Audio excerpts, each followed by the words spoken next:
반갑습니다. 그림 여행에 오신 모든 분을 환영합니다. 제가 좋아하는 여름철이 다시 돌아왔습니다. 내리쬐는 햇살이 너무 좋아 컴퓨터를 들고 댁에 나와 자리했습니다. 작년에는 너무 뜨거워 잠시 앉았다가 들어가곤 했던 기억이 나는데요. 올해는 너무 뜨거운 기온이 되지 않았으면 하는 바람입니다. 중세 전후 시기의 명화를 보면 어둠에 쌓인 채 완성된 작품이 있죠. 대표적인 화가가 오늘 소개하는 틴토레토일 것입니다. 그의 숨결과 작품이 남겨진 물의 도시 베네치아로 그림 여행을 떠나봅니다. 세상에서 가장 편한 시간을 만드시고 가장 편한 자세로 커피와 함께 떠나는 즐거운 문화여행 시간이 되시기를 기대합니다. 세계에 흩어진 명화를 찾아 세밀히 그 내용을 살펴보는 유튜브 명화 소개 채널. 내 집은 미술관 시작합니다. 오직 베니치아에서만 살았던 화가 틴토레토의 작품 예수님의 십자가 처형입니다. 내용에 대해서는 잘 몰라도 강한 힘이 느껴지는 작품이라 기억하는 분이 많을 것 같습니다. 예수를 너무 심하게 왜곡시켜 영웅시한 작품이 아닌가 오해할 수 있습니다. 그 이유도 살펴볼 겸 어둠 속에서 약 70여 명의 인물들이 움직이는 작품 속으로 들어가 봅니다. 먼저 화가 틴토레토를 소개합니다. 관객을 직시하는 눈의 시선이 매섭죠. 실제로 그는 행동하는 사람이며 추진력이 강했습니다. 틴토레토라는 이름은 어린 염색공이란 뜻입니다. 그가 색을 만들었던 과정을 보고 자란 점을 감안하면 어릴 적부터 미술의 기본을 체득한 셈입니다. 베네치아 태생으로 티치아노에게서 그림을 시작한 그는 미켈란젤로의 힘있는 드로잉과 티치아노의 감각적이며 다채로운 채색을 자신의 작품에 접목하는 것을 목표로 삼았던 화가입니다. 그의 스튜디오 벽면에는 이러한 그의 목표가 적혀 있습니다. 여기에 더해 자신만의 인공적 인빛과 그림자, 과장된 단축법을 써서 극적이고도 순간적인 효과를 화면에 도입했습니다. 오늘 감상하시는 이 작품에서도 그의 폭발적인 힘의 표현을 만나볼 수 있으니 즐겁게 감상하시기 바랍니다. 무척 어둡죠? 처음 보시는 분은 이 처형 시간이 해가 떨어진 저녁에 시행된 줄로 생각할 겁니다. 먼저 예수의 십자가 처형이 진행된 시간을 기록한 내용을 살펴볼까요? 재판 과정과 함께 처형에 관해서 자세한 기록이 남아 있습니다. 법정 기록에 해당합니다. 때가 제6시쯤 되어 해가 빛을 잃고 온 땅에 어두움이 임하여 제9시까지 계속하며 기록에 의하면 아침 9시에 십자가에 못 박히셨고 12시 정오쯤에 지진이 발생했고 하늘이 어두워졌습니다. 그리고 오후 3시에 예수님이 돌아가셨다고 기록합니다. 그림 속 예수 뒤편 하늘에 천둥 번개치는 광선줄기가 보이죠? 좌우에 있는 나무들이 강한 바람에 휘어지고 있는 중입니다. 화가는 십자가 처형을 어둠 속에서 진행된 낮 시간에 급격한 기상 변화와 함께 그린 것입니다. 중세 전후 시기의 그림답게 중앙에 예수님을 기준으로 좌우 대칭과 대조를 이룹니다. 인물과 동물과 의미가 담긴 상징들이 십자가 양쪽에 포진해 있습니다. 등장한 인물들이 중앙에 예수를 둘러싸고 있죠. 예수의 십자가는 이들 사이에서 하늘로 우뚝 솟아 있습니다. 화폭에서 단연 돋보이는 존재입니다. 이런 예수에게 시선의 흐름을 유도하기 위해 바닥인 땅 양면에 만들어진 선이 중앙의 꼭지점을 향해 있습니다. 이 두 선이 중앙으로 시선을 집중시킵니다. 전시된 방에 들어서면 문 바로 맞은편 벽면 전체에 제작된 엄청난 크기의 이 작품을 만납니다. 규격의 거대함과 색의 무거움을 전달받는 것과 동시에 인물들 모두의 몸동작이 만들어내는 예수 처형이 드라마를 시각적으로 전해봤습니다. 이런 십자가 주의는 마치 시골장터 같습니다. 인물들의 다양한 포즈 속에 심어놓은 힘이 움직이며 그 결과는 주제를 부각시키는 한 편의 드라마로 연출됩니다. 그 극적 효과의 정점에는 나무에 달린 예수입니다. 회화 예수를 영상의 드라마로 감상하는 경험을 이 그림에서 느껴보시기 바랍니다. 그림의 중심 인물인 예수입니다. 강한 예수입니다. 미켈란젤로의 드로잉을 습득해선지 해부학에 근거한 육체가 잘 드러납니다. 이 십자가 예수의 모습은 중세 전후의 회화에서 보기 드문 매우 창의적인 표현입니다. 관객이 이 작품을 대하는 순간 화폭에서 뿜어져 나오는 예수의 신성과 권능의 힘을 느낄 수 있습니다. 왜 그렇게 느낄까요? 십자가에 달려있지만 광채로 십자가 나무를 가렸기 때문입니다. 이 효과는 마치 예수가 자신의 권능으로 십자가에 못 박힌 상황을 이겨내고서 하늘을 비상하는 모습을 창출합니다. 십자가 나무를 보세요. 후광에서 뻗어나온 듯한 무지개색 광채가 양파리 나무를 충분히 가렸죠? 화가의 창의력인데요. 기막힌 묘사입니다. 십자가 아래를 보면 다양한 움직임이 있습니다. 처형의 고통을 줄이기 위해 예수의 입에 넣으려고 강한 신포도주를 나무 봉끝에 묻히는 작업을 합니다. 그 중에 한 사람이 곧 달려가서 해면을 가져다가 신 포도주에 적시어 갈대에 꿰어 마시게 하거늘. 십자가 아래를 볼까요? 이곳에는 예수님과 가까운 친인척과 제자들이 있는 그룹입니다. 전체 화폭에서 보면 화폭을 3등분하는 십자가 바로 아래에 있습니다. 이 공간에는 예수, 친인척, 제자들 그리고 함께 십자가에 달린 두 강도 등의 핵심 인물들이 들어 있습니다. 십자가 사건에 늘 등장하는 두 강도. 화가는 어떻게 이들을 활용해 작품을 완성했을까요? 이들을 좌우에 위치시켜 여러 인물들이 십자가 작업을 하도록 구성했습니다. 여러 인물들에게 다양한 포즈를 취하게 했고 움직임에 에너지를 넣어 화폭에 생기를 불어넣는 효과를 만들었습니다. 왼쪽 강도는 선한 강도라 얼굴을 보이고 있고 오른쪽 강도는 악한 강도라 등을 보입니다. 중세 전후 시기의 상징에 뒷모습은 미래를 알리거나 악의 상징입니다. 그들의 벗은 몸에 엄청난 근육을 넣었습니다. 인부들 모두가 힘이 넘칩니다. 두 강도 바로 뒤에는 말을 타고 있는 인물이 있습니다. 이들 역시 다른 몸의 포즈를 취하고 있습니다. 십자가 하단 좌우에 두세 명의 그룹이 대칭을 이룹니다. 어떤 일을 하고 있는 것일까요? 왼쪽 편에는 선한 강도를 십자가에 올려놓고서 파놓은 땅에 나무를 세우기 위해 십자가의 묶은 끈을 잡아당기는 중입니다. 힘쓰는 모습이 보이죠?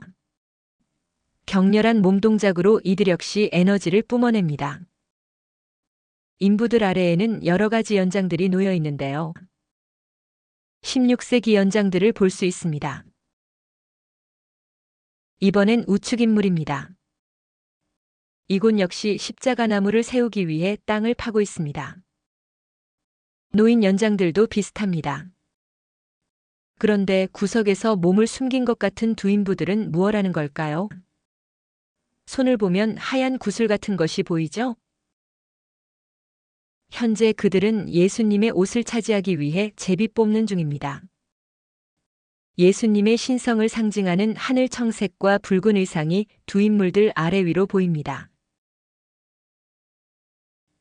그들이 예수를 십자가에 못 박은 후에 그 옷을 제비 뽑아 나누고 좌우에는 십자가 처형을 보려는 군중들이 자리하고 있습니다. 멀리 있는 뒤편을 보면 마을에서 낙타를 몰며 내려오는 사람들이 보입니다. 이 장소가 중동임을 확인할 수 있는 중요한 동물입니다. 십자가 처형을 주제로 하는 명화 중에 낙타가 등장하는 것은 드문 사례입니다. 시선을 앞쪽으로 옮기면 일반인과 부유층 사람들이 자리해 처형장으로 시선을 던집니다.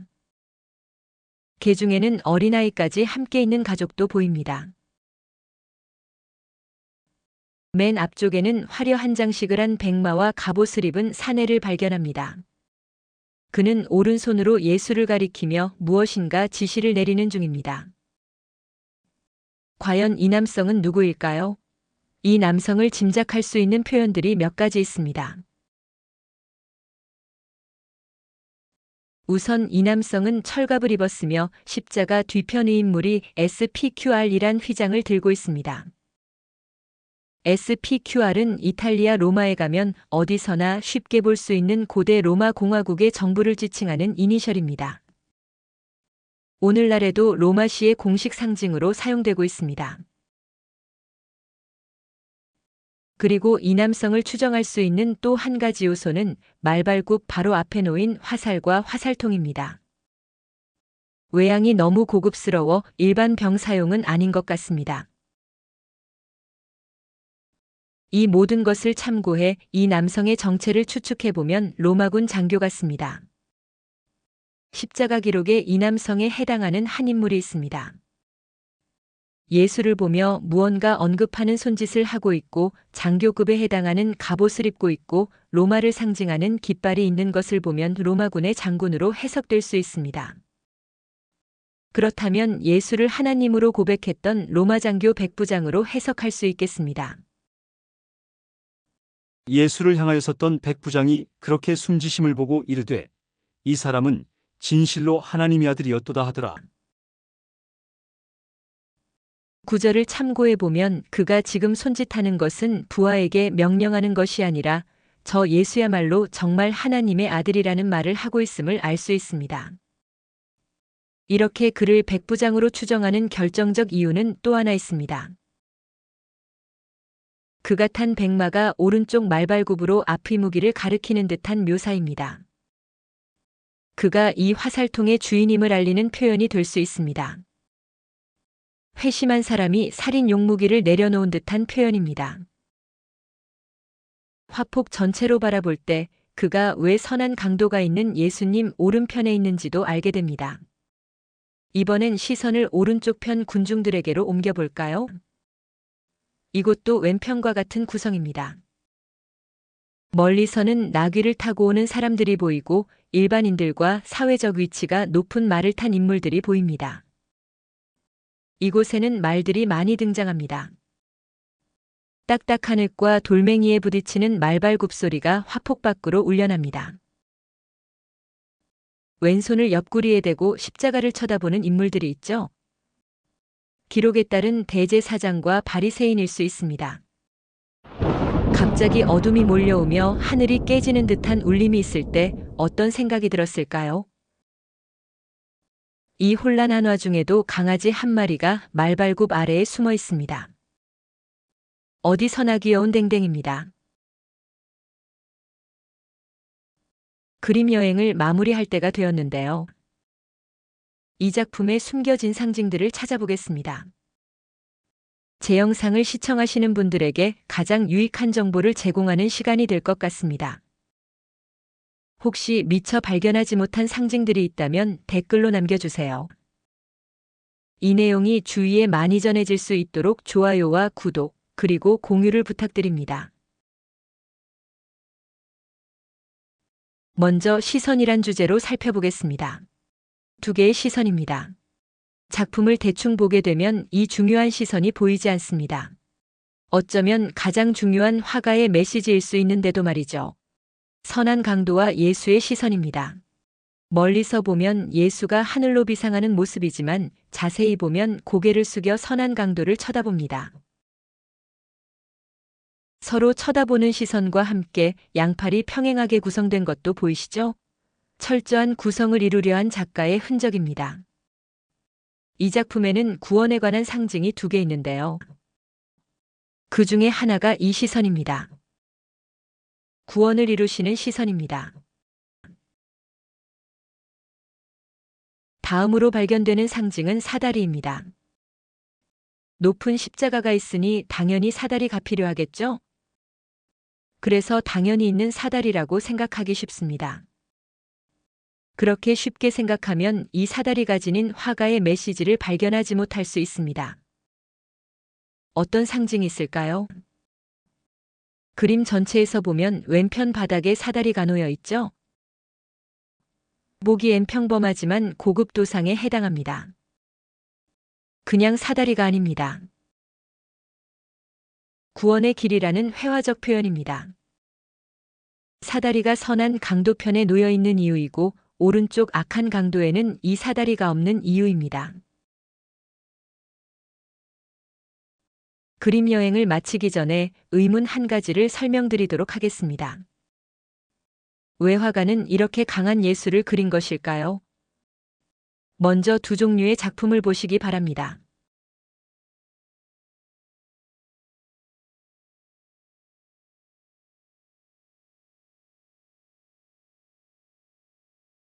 느낌이 전혀 다르죠? 먼저는 캐톨릭 영향이 크다고 볼 수 있습니다.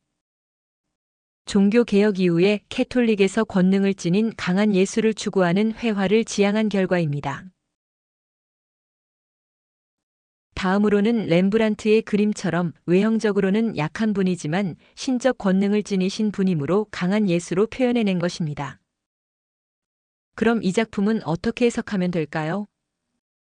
관객으로서는 위의 두 가지 사항을 고려해 감상하시면 되겠는데요. 이 작품에서 강한 예수로 묘사된 것은 인간이 할 수 없는 구원을 주시는 하나님이시기 때문입니다. 그분의 신적 권능을 외형적으로 묘사한 것입니다. 구원을 약속하시며 강도에게 향한 시선이 그렇고 관객들에게 자신에게 와서 구원을 받으라고 등장시킨 사다리가 그렇게 생각하게 만듭니다. 한편의 드라마입니다. 이 작품 하단 왼쪽 구석에 라틴어 비문이 있습니다. 이 내용을 풀어보며 마치겠습니다. 한글로 번역하면 다음과 같습니다. 1565년 위대한 죽은 히로비 미 로타의 시대에 동료들과 함께 염색공 야곱이 이 그림을 제작했다. 우리가 알고 있는 틴토레토가 아니라 야곱이라고 했죠? 비문 속 바코보란 단어가 야곱입니다. 우리가 아는 틴토레토는 예명이며 본명은 자코포 로부스티입니다. 참고로 이 작품이 있는 스콜라 그란데 디 살로코는 1478년에 설립된 베네치아의 형제회로 당시 전염병으로부터 시민을 보호하는 역할을 했습니다. 이 형제회는 예술과 종교적 사명을 결합하여 틴토레토와 같은 예술가들에게 작품을 의뢰했던 것입니다. 틴토레토는 이곳의 회원으로서 형제회의 명예와 신앙을 표현하는 수많은 작품들을 제작했습니다. 작품 속에 이 같은 비문을 그려 당시 형제회의 신앙과 그들의 헌신을 다음 세대들에게 알립니다. 이 그림은 근육질의 힘센 주님을 알리는 것이 아니라 부활로서 죽음을 완전히 이기신 예수님을 표현한 것이며 그분의 시선이 어디로 향해 있는지를 찾게 하는 작품입니다. 강도가 주님을 쳐다보며 간구한 구절을 소개해드리며 이번 그림 여행을 마칩니다. 이르되 예수여 당신의 나라에 임하실 때에 나를 기억하소서 하니 저는 다음 그림 여행을 준비해 곧 돌아오겠습니다. 그때까지 주님의 평안에 머무시길 기도합니다. 감사합니다. 세상에 흩어진 명화를 찾아 세밀히 그 내용을 살펴보는 새로운 명화 속의 유튜브 채널 내 집은 미술관 제공이었습니다.